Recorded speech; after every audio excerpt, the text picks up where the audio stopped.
We're here, we're queer, and we will continue to change the world. Welcome to Queer Changemakers. I'm your host, Justin Mezzapin, pronouns he, him, and each episode will share stories of LGBTQ plus individuals who are taking action to make a difference in our communities and beyond. Welcome to another episode of Queer Changemakers. Today, our guest is Robin McHaelen. Welcome to the show. Thanks for having me. Would you like to give a short introduction about who you are and what you're up to these days? All right, cool. So I'll make sure I get short. So my name is Robin McHaelen. I've been working with gay, lesbian, bisexual, transgender, intersex, queer, questioning, two-spirit, same-gender, loving, pansexual, flexual, not straight, not labeling, straight is straight so far, straight with options, straight but stuff happens, gender bending, bigender, pangender, agender, asexual, non-binary, and other sexual and gender minority youth for about 30 years.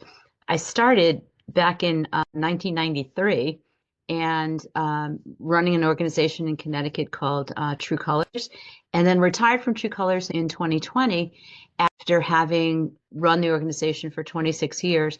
And then, COVID, and then I discovered that I wasn't really very good at retirement. So I'm teaching a couple courses at local university. I teach human sexuality, intergroup relations, and LGBTQ plus social work. And I decided that one of the things that we did as True Colors was we ran the largest queer youth issues conference in the country. And a lot of the stuff that the organization used to do is now being done by other people. When we started back in 1993, there was nothing or very little in the state, especially for young people. But now there's lots of programming. There's lots of other folks who are doing LGBT youth stuff. The one thing that was missing was the conference. And so we decided to bring it back, especially now with everything that's going on in the world and in the last election and all the stuff that's happening.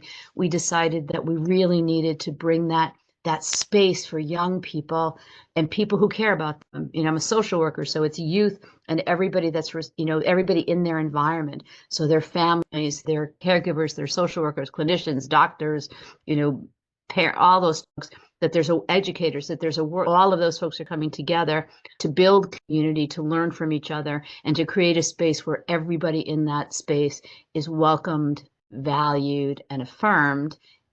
Yeah, I want to stop there. Yeah. That's so amazing. How many previous conferences have there been? There were 26 conferences. The last one was in 2019, and we found out 2 weeks before the conference in 2020 that we couldn't hold it because of COVID. And so we did a really quick pivot, and we did a 6-week online mini-con, but it wasn't the same. And then I retired in August of that year. The agency continued for a couple more years and then ultimately decided that with COVID and all the things that happened that they just didn't have the resources to continue. So they closed, I think, in 2022. And then it was actually in November of 23 that we first started doing planning for bringing it back. I just put a note out. I was dreaming about it, wanting to bring it back, literally dreaming about it. And so I put it out on Facebook and said, what would y'all think about if we put this back, if we did this again? And more than 100 people showed up to said, yeah, I'll help. I could do that. And so that was sort of how it started. We spent the first part of the thinking about it, trying to figure out how to make it sustainable, because I'm going to be 70 in January. I got to retire at some damn point time, Yeah. And so we hooked up with an organization called the Health Collective, which has been, working to the healthcare needs of the queer community for over 40 years. And so they're expanding their focus and their work to look at healthcare as a broader thing, mental health care, programming for youth, etc. And they committed to maintaining the conference long term. So we've now become a program under the auspices of the Health Collective. And the conference, just FYI, March 21st and 22nd at the University of Connecticut in Storrs, Connecticut. So don't know what the first one's going to be like. We're going to have to wait and see. None of the kids that are currently in middle school or high school have ever been before. The conference grew every year, right? And it was mostly through word of mouth that the conference grew. And so I don't know. So we're going to have to wait and see. Our goal is to have about 2,000 people, but there were 36, almost 3,700 people at the 2019 conference. But we'll see. We're going to do what we do. And That's amazing. One, just the longevity of this, thinking about 30 years ago, the 90s, these conferences. I was alive back then, but but you were a baby. I was a child. I was a child. Yeah. And just hearing about a conference like that would have just been like exploding my mind. Much less even 20 years ago, hearing about the conference. I don't think I would have been ready for it. It's funny that the first couple of years that we did the conference, we had to come up with a workshop for the adult volunteers who felt so pissed off that they didn't have anything like that when they were growing up. And so we had to do a workshop on the end of the day for, adults who were mad. I love that because it's like they're mad only because it's because so they felt like they felt the feeling of it. Yeah. And they wished that they had that. And so they needed to process some of their sadness and about that. I remember that there's so many stories from over the course of the years of putting this event together, and the young people that participated were so cool. And so, one of the things that's kept me young is working with young people, that everything's always changing and growing, and they're questioning and they're pushing back. And I feel like it's a lifelong growth process and learning process for me. And it's funny, I always start with the litany of the language, and all those words I got from young people, because I don't ask grownups how they identify, because grownups get all cranky. But I do ask young people, like, how do you identify? And then pretty much no matter what they say, I will say something like, wow, thank you so much for telling me. So what's it like to be a non-binary pansexual femme? And, because just because I know what the words mean to me doesn't mean I know what the words mean to them. So I figure we can't keep up, but we can keep open. I don't think I've heard that before, but I love it. We can't keep up, but we can keep open. I think it's a really good strategy and idea, because both for young people, but also just for regular people. I think if people could stay open to those conversations and having them more, I think our communities would be a lot better for it. Yeah, Lord knows that would be true. One of the things I do in the intergroup relations class is create opportunities for people with diametrically opposed views to figure out how to have a conversation civilly. In like, how do you create a space where divergent views are able to exist semi-peacefully in the space? And it's always really challenging, but it often starts with figuring out listening. A hero of mine, Rita Pearson, she was an educator. She died a number of years ago, but one of the things she said is that people need to listen to understand rather than listen to be understood. And, and that you have to do that first before you can ask to be understood. And that can be very challenging, especially, and I think it's also important, what we try to do really is make feedback be a gift. So if someone says, hey, you know what, that was really racist, what you just did, or that was really homophobic or transphobic or whatever, to take in that information as a gift. Because really what they're doing is they're making a contribution they're trusting us enough to make a contribution to our personal growth and development. Doesn't always feel like thank you is the right response, but it is the right response. It's like the idea that people are doing the best they can in a way.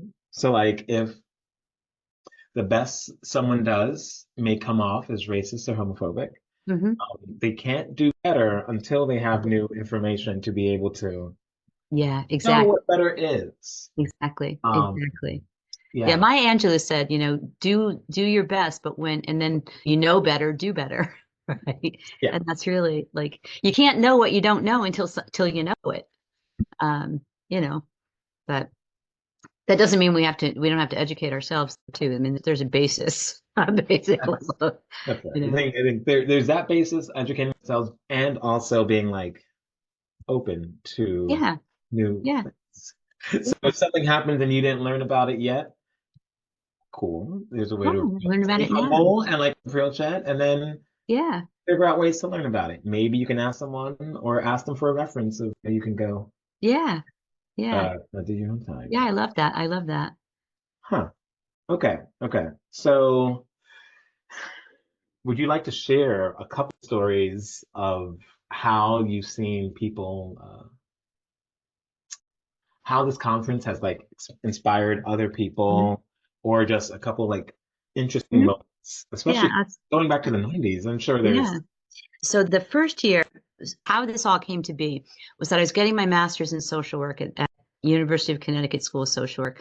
And for the first year in 1992, I worked with a group of people to do a needs analysis survey of the queer community the adult community in Greater Hartford. And that's where I met my wife, by the way. oh, And and we discovered there were like 100 different groups that supported LGBTQ plus adults. So however you could slice or dice the community, like okay. there was a group for it. So if you were a queer Jew, there was a group for that. If you wanted to be naked in the woods, there was a group for that. If you were into antique cards, there was a group for that. But in the whole state, there were only two groups for young people. There was one in New Haven called Be Glad for Youth, and one in Hartford called Your Turf. And and I just remembered how horrible my own adolescence was, and how like I couldn't come out. I was, that there were these two lesbians that lived on my street, and my parents never said they were lesbian. They said they were. I didn't know what like that was, but I figured out it wasn't something that I wanted to be. And so, and even though they were really friendly to those women to their faces, they were the butt of a lot of jokes behind their backs. So I got a pretty clear message that it wasn't okay to be and have and feel what I was being and having and feeling. And so anyway, so I proposed to the university that for my second year fieldwork project, I would put on a conference, about LGBT youth, and it would be for educators, social workers, and family members.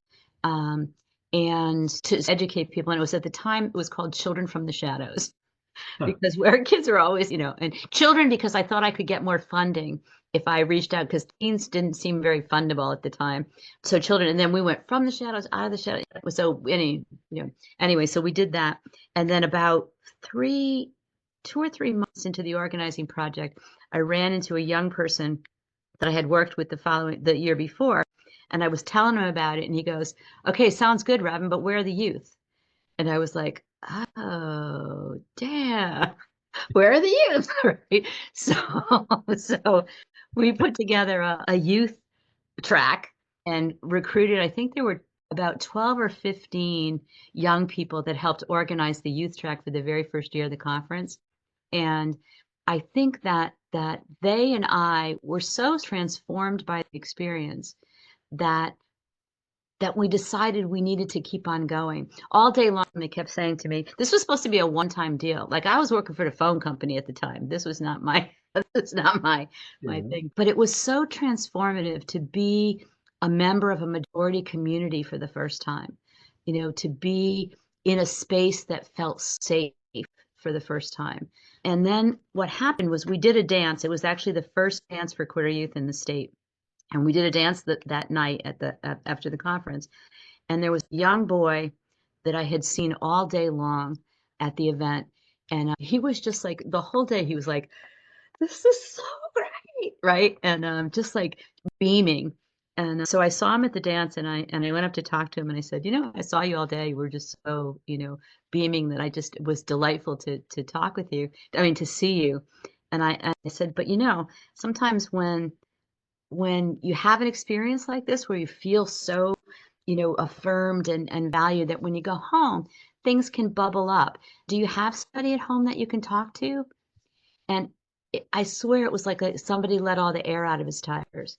I just watched the joy drain out of that kid's face. And he said, yeah, my dad already told me if I was a faggot, he'd get his shotgun and kill me. And, uh, and he started to cry. I started to cry.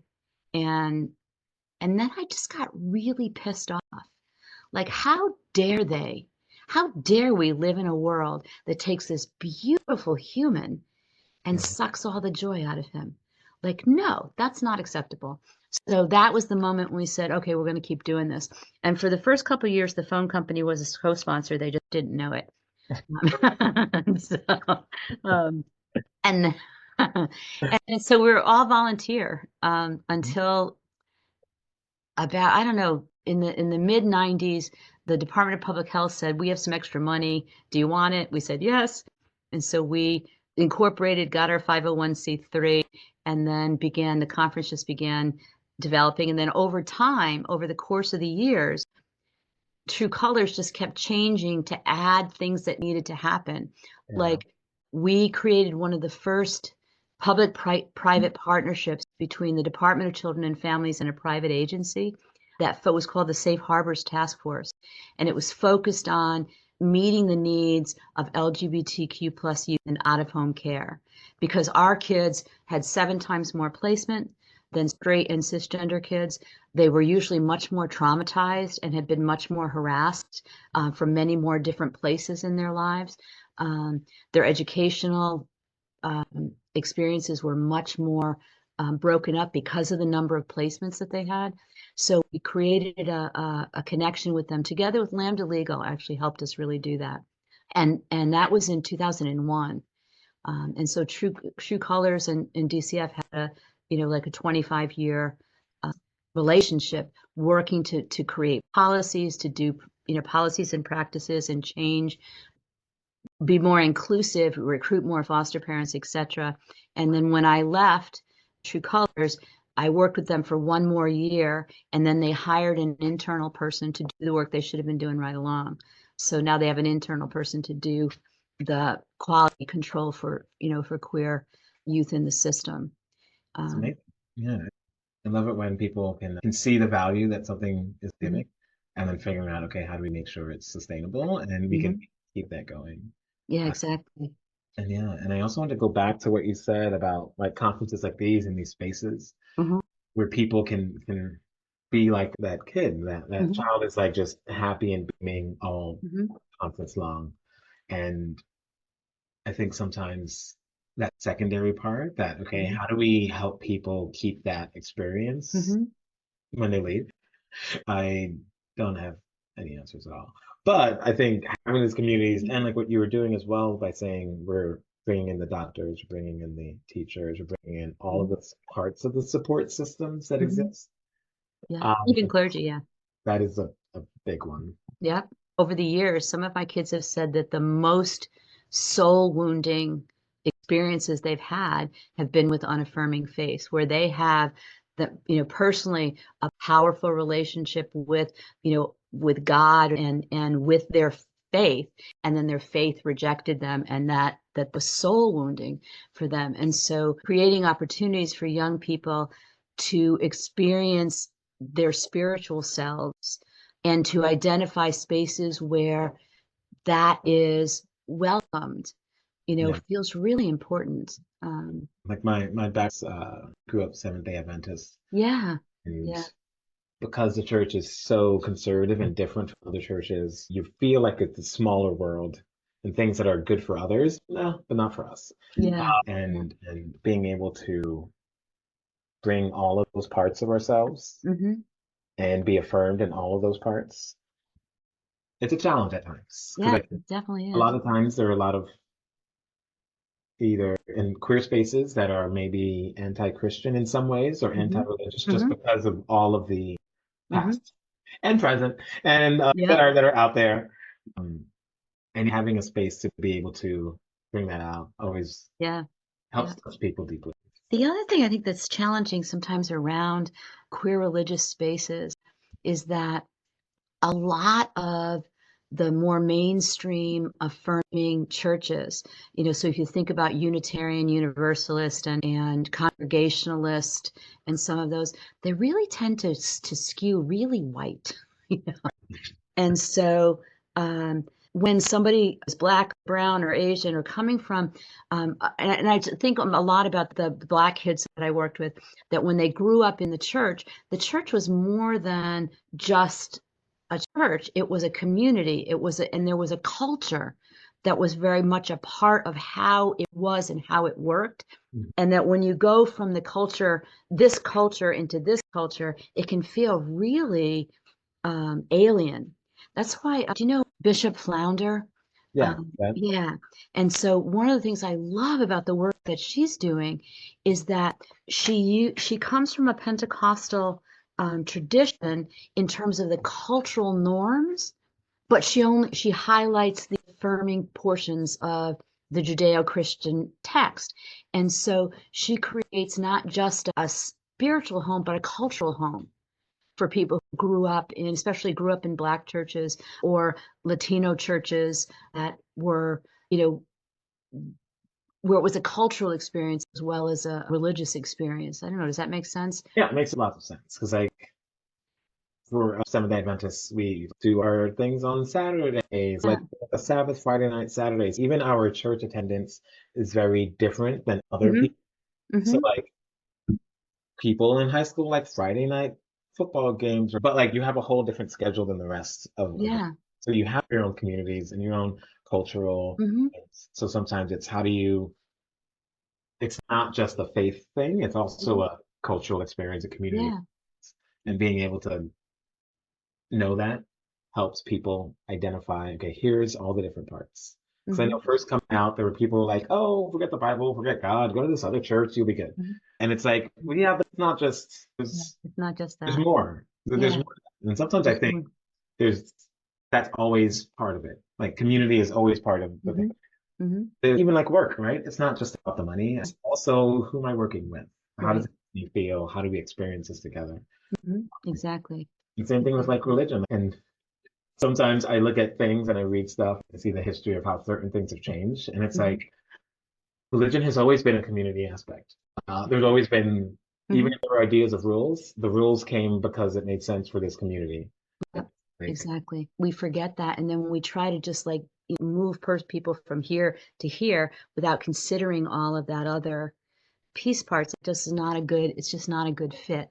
And, and I read an article or a study, I don't know, 3 or 4 years ago, that something like 73% of queer folks identify as spiritual, which is much higher than the straight and cisgender community. That in the US, people who identify straight and cisgender people, are identifying less and less often as religious, but also less and less often as spiritual. So I know that that's a part of the community that people have a longing for. Yeah. And I mean, I may be biased, but who cares? My podcast. It's your podcast. You can be however you want. Say whatever I want. I read a study that I just made up. Just kidding. But I mean, from within the community, I think it takes more faith to be queer. Yeah. A queer person in a religious environment has to go so much further than someone else who's like, oh, I can just check these boxes and I guess I'm good. And a queer person, you actually have to struggle with, what does this mean? Yeah. What does it mean to be different from what these people are telling me? And also, what is the role of faith, right? What is like walking into something we don't know and being okay with it and be like, how do we do that? Yeah, exactly. Yeah, I sometimes think that one of the strengths of our community, of the queer community just as a whole, is that we get to look at the world through a much more nuanced lens than lots of communities do, that are, and then within the queer community, when you add, race and ethnicity and gender and all the different elements of ability, disability, language, citizenship, all of those things, that you're continually adding lenses that nuance people's experiences in ways, especially I think sometimes about the young people that I've worked with around gender, that they have such so many of them, such thoughtful and nuanced and in-depth, like an analysis of what is gender, what does gender mean, how do you do gender, how does it look to you, like that they see more possibilities than other people do, and it's painful. Yeah, but it's also creative as hell. Yeah, yeah, and it's like it's weird because you're like it's more nuanced, and I almost hear my word specific, but then I also hear expansive, and it's like Yeah, yeah, you're going smaller and wider at the yeah, same time, exactly.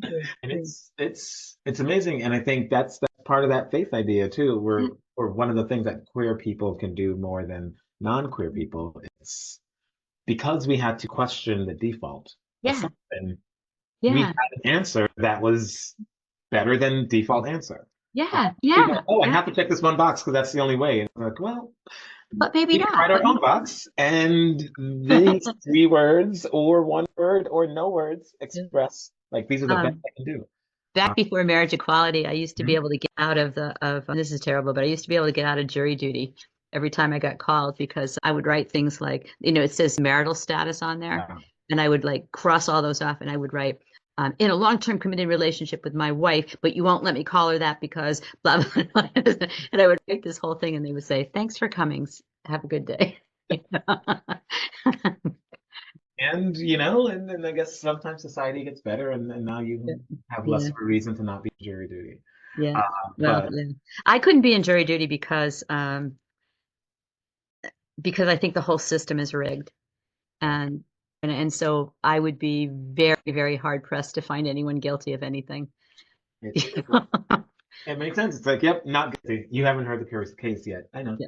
Yeah. Yeah. I'm a social worker. I How think did they get here and why perspective. did this person, not this person? I used to tell DCF all the time, if I got a referral for a white trans kid, it almost always came from residential treatment. If I got a referral for a black trans kid, it almost always came from juvenile justice. So you tell me those children were having very different experiences in the system, not based on gender identity and expression, but based on race and ethnicity. So, you know, the system's rigged.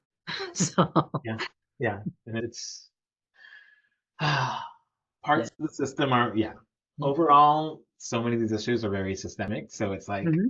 it's rigged, and at the same time, it's weird because sometimes you look at these systems and you see the people in it who have to work within it, and it's Yeah. like Yeah. they are doing. It's a weird thing. They're doing the best they can. It's Yeah. not good because the system is broken, but there are like people in there Yeah. doing. Oh, and I agree. I agree. But It's I think that there's lots of people in lots of different systems that are making a huge difference on an individual level. Mhm. And I think that that's really important because it makes a difference one-on-one with people. But as a culture, as a society, we're not all that interested in changing the systems that create the disparities.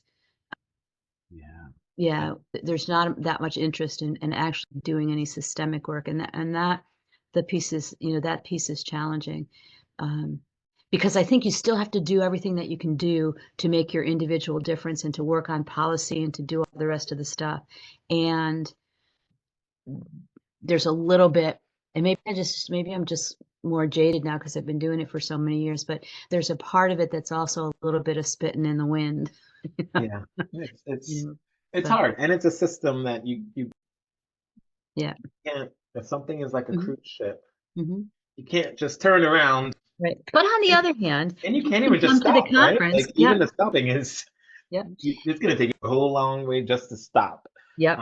Exactly. That all these systems are like giant tankers, and then it can takes years to actually turn.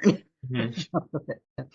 Yeah, and a bunch of Yeah. people and people doing good work and Yep. conferences like these that are not just And the kids that come to the conference that they're so um that there's so many stories, of kids through my life as I've gone on that I've run into people who went to the conference 10 years ago and say, "Hey, I just need to tell you, that was the best thing that ever happened. It's the first time I ever felt like I was in a majority."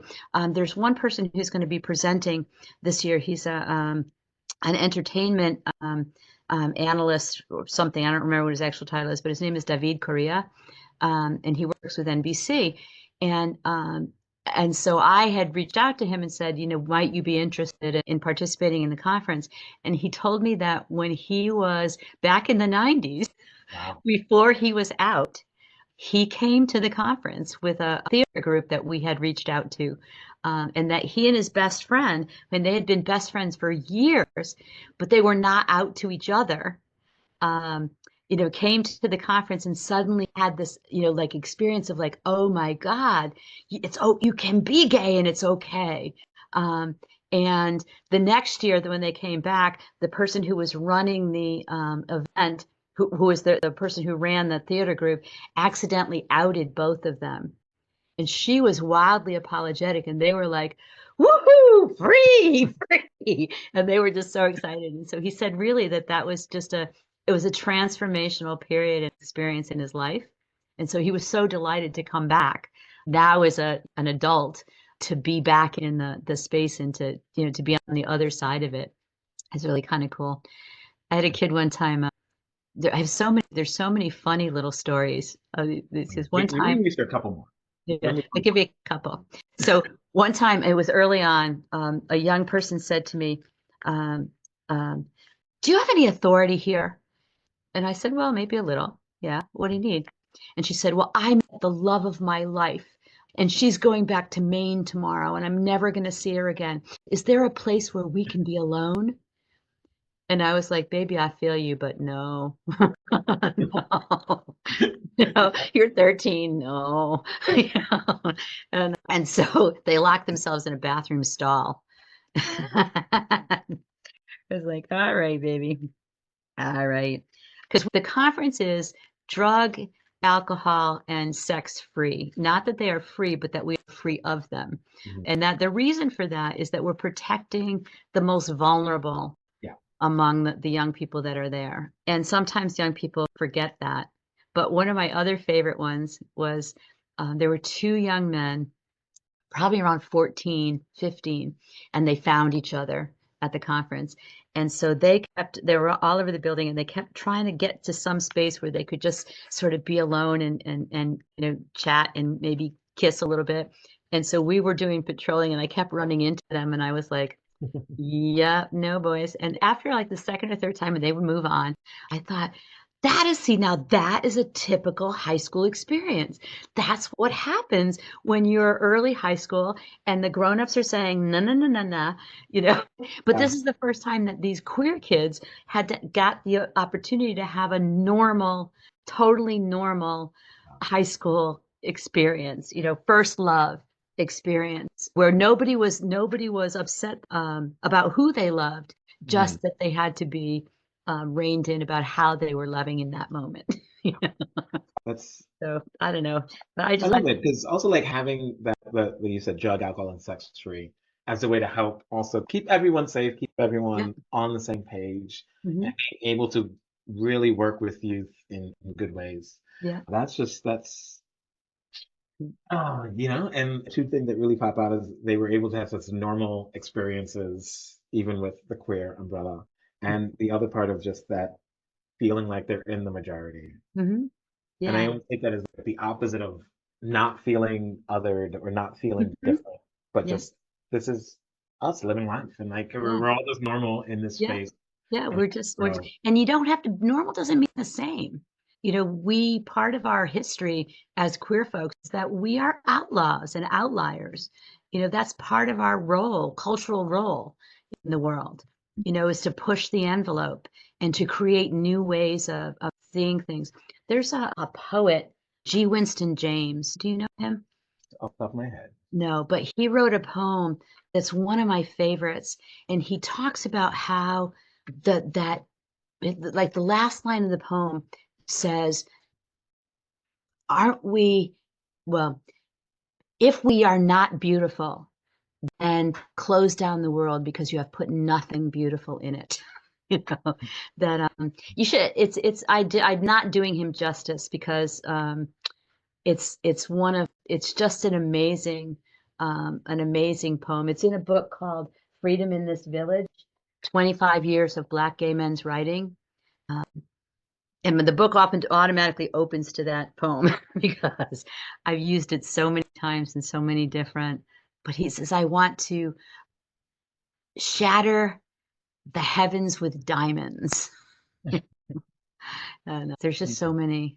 I wish I was doing justice to it, but I'm really not at this moment. I think we're doing the best we can. And the best way to do justice is for people to pick up Freedom in This Village, support the authors, support the organizations putting stuff out. Exactly. And then to do that on their own, because I wrote that down as something to. We talked about earlier about the holiday season. Maybe this is a stocking stuffer. It's a wonderful book. That there's all different kinds of, there's short stories, there's poems. The introduction is by Lynn. He died, actually. He wrote a lot of the stories started with a group of friends in high school that then I think they start in middle school and then high school and then college and then young adults. And Elin Harris. And so very, very popular author and also gay. And he wrote the foreword to this book. One year we did, for the opening, we did queer authors and had the folks from Redbone Press come, and they were the publishers. And then I was wondering how it was going to go because one of the people was, I think it was called Lucy on My Mind, something like that. It was one of the very first young adult teenager books that had a lesbian main character. And I think Lucy on My Mind is what I think it's called. It could be Annie on My Mind. And the author was in her 70s at the time. And the kids just loved her. And so many of them had read that book and had it be their first sort of like seeing themselves represented. Just looked it up, and Annie on My Mind. Yeah, Annie on My Mind. That's the one. 1982. Oh. Yeah. And I think that was the year that, I don't know what year we had them there. The years all sort of blend together now. Lady Gaga was at the conference one time, back a long time ago when she was just Stephanie, and did backup for Justin Tranter. And it's amazing people's journeys, and isn't it funny how the journey? I can only imagine if you somehow had the ability to know all the people who came through the conference over the years, both as presenters, and also as people, and like how did their trajectories go because of this conference? I would like to. I mean, that would be a lovely thing. We're going to be launching in the next day or two. We're going to be launching our TikTok channel. Okay. You don't know however long TikTok's going to be around, and that part of what we're going to do is because the young people now have never been to the conference. We're asking people who've come to the conference to upload a short video that says, this is what I got from that. This is what happened when I was there. This is what I felt, to just have them tell their stories about their experiences so that people can see, what it might be like to be there. Yeah, sounds amazing. And also you all get to see. Yeah. I love so often, like even the people right? Yeah. They're like, oh, you enjoy it, you tell people about it. But then when someone tells their own story, it's like I knew you all these years and I didn't realize this. I didn't know that. Yeah. That's so amazing. So again, this is gonna be March 21st and 22nd. 2025. 2025. It's at the University of Connecticut in Stores. Connecticut. And so it's going to be just like the ones before. So there are sessions and tracks for all ages. All ages, middle school and up. So there's specific tracks for middle schoolers, high schoolers, and college age students. There's workshops for educators, social workers, and clinician, clergy and spiritual folks. There's a whole track for families and caregivers of LGBTQ plus youth. And then there's a general track for people. So there's going to be Zumba, and there's going to be, arts and crafts. And then one of the things that we're doing this year is we're also creating unique spaces for people with multiple social identities to come together in a space where more of the parts of themselves are represented in one space. So we've got folks facilitating conversations for people who identify as Black and queer in the African American Cultural Center, and Asian Pacific Islander and queer in the Asian Pacific Islander Center, and Puerto Rican and Latin American, Native or Indigenous, and then we're going to have some general ones at the beginning for anybody who identifies as a person, as queer and a person of color, and that, because I think that, you know, that white queers are not any less racist than anybody else. They're probably not more racist, but they ain't less racist either.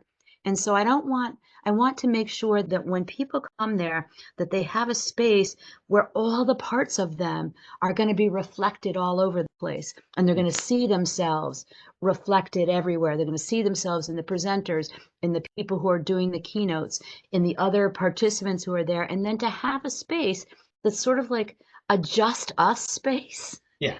You know, I completely agree with that on so many levels. And even the idea that like white queer people are not less racist than white non-queer people. But like you were saying earlier, like we are talking about, like some of these things are just systemic symptoms of symptoms of systemic issues. So we all swim in some of the same systems. Exactly.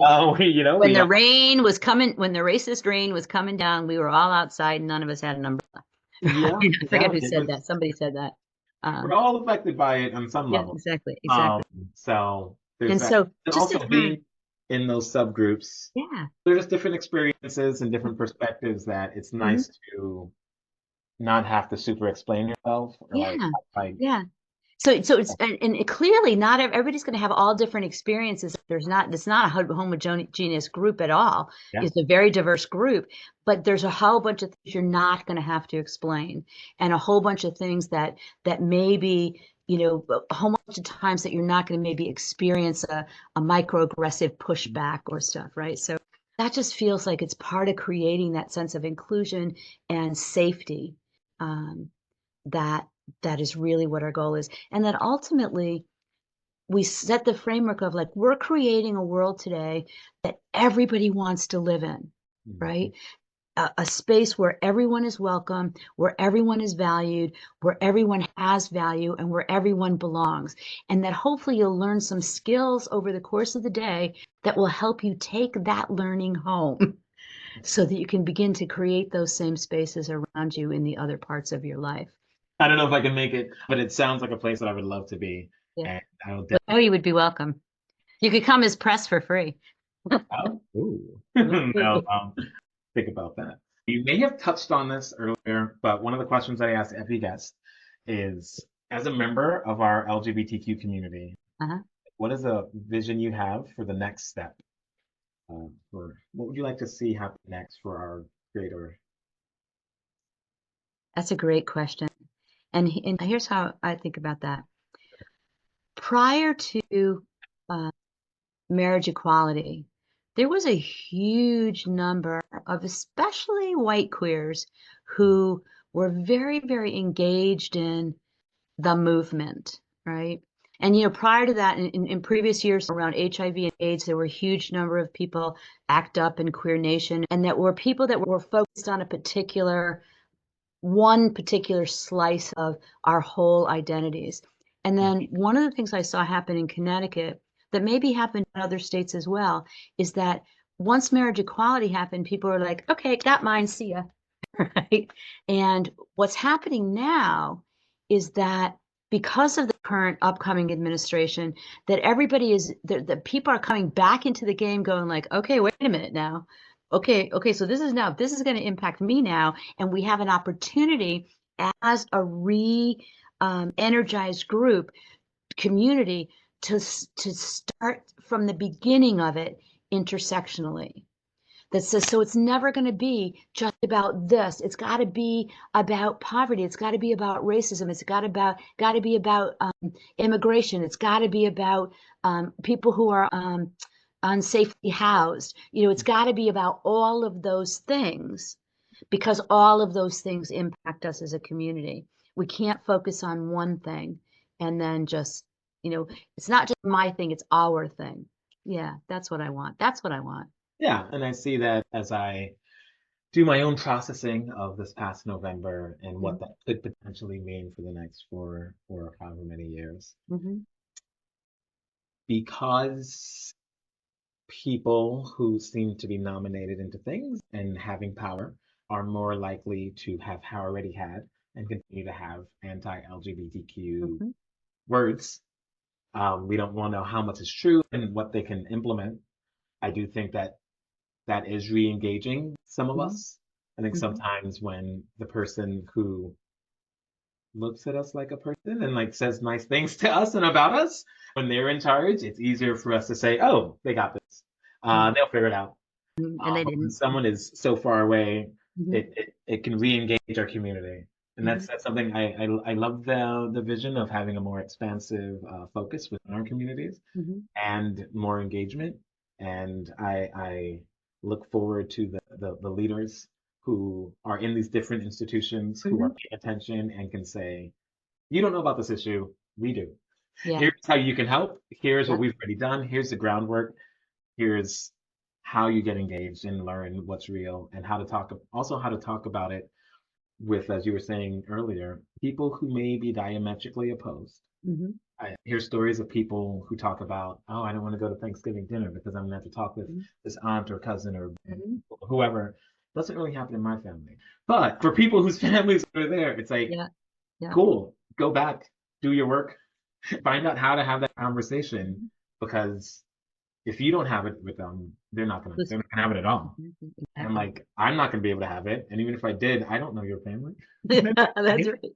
And I don't want to go there on their holiday. I want to be with my own. I Mhm. love the vision and I look forward to seeing how it becomes Yeah, uh, me too. okay. Thank you, Justin. We're sort of running out of time, but I have rapid fire questions, but I'm gonna have to stop. Okay. Well, thank you So so much. It was a joy talking to you, and I appreciate the opportunity, and appreciate you very much. So thank you. thank you for your time. Although I will ask one of the questions. Okay, one other question. Two of the questions. So, question one, do you have a favorite joke? Do you have a So a favorite favorite joke, joke? a favorite Yeah. joke. Oh, this is a terrible joke. This is a terrible joke. Oh, you told me you were going to ask this question, and how do I not have a answer for this one? Uh, all right, got to go back to my old. Um, okay, this is a terrible joke. I don't even know if I can say this. So you cut it Okay. out. You cut it. I will cut it out. You cut it out if I can. Whether So it's funny or not, I will cut back in. okay. Um, That was the best joke I've ever heard. You'll have to yeah, ask it's me in terrible. person, or you'd have to go to the conference if you Yeah, want to know what the joke actually was. there you go. Yes, and we may do a part two conversation in the future where you Cool. can I ask would love all that. the other ones and some of the other things. But my last question is, do you have a piece of advice or guiding word of wisdom that has been helpful for you in your journey? Um, I know this sounds really cliche, but and this is I got this more as I aged. People told me this when I was a kid, but this too shall pass. Mm, Um, when I was young, every moment felt like the whether it was the joy or the pain, it felt like it was a forever thing. And now, I've gotten to a place in my life where I realize like this is like if I'm having a really bad day, I'm like, I'm having a really bad day, but tomorrow will be better.